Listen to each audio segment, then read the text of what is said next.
Grandma thought the bulldog had simply gone stubborn on their walk. He was trying to save them both.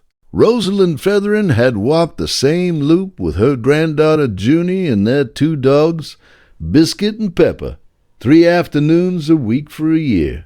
Rosalind had spent 31 years as a school crossing guard, reading traffic, reading distance, reading danger before it arrived.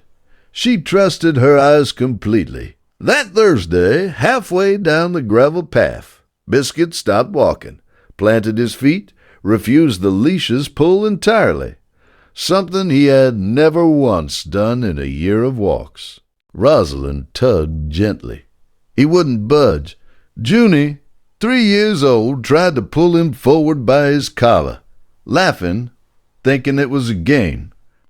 Biscuit turned and pressed his broad body between Junie and the path ahead, blocking her completely. "Come on, silly," Rosalind muttered, assuming he was tired or spooked by a squirrel. She looped around him instead, taking Junie's hand to walk past. Biscuit barked, once, sharp, nothing like his usual low grumble. That detail wouldn't matter. She didn't know that yet. If you stay for stories about what animals sense before we do, you're in the right place.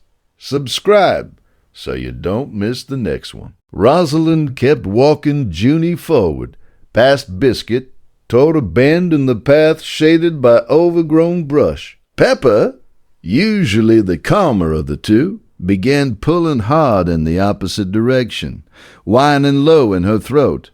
Rosalind stopped.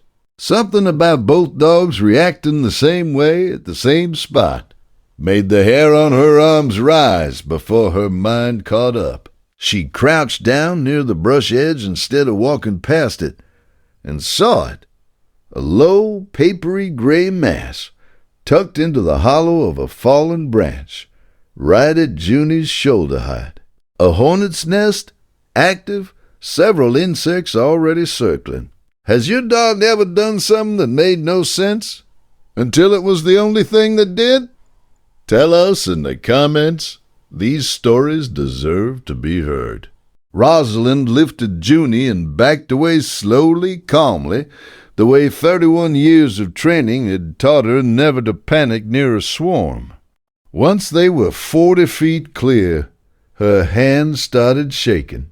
She called animal control that evening. The technician confirmed it was an active, bald-faced hornet nest, recently disturbed, likely by the earlier storm, the kind of sting cluster that could send a toddler into anaphylaxis before an ambulance arrived. Every guardian deserves to be recognized, even the ones who never ask for anything in return.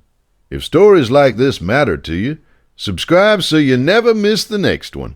The next afternoon, Rosalind clipped both leashes on and walked the same loop.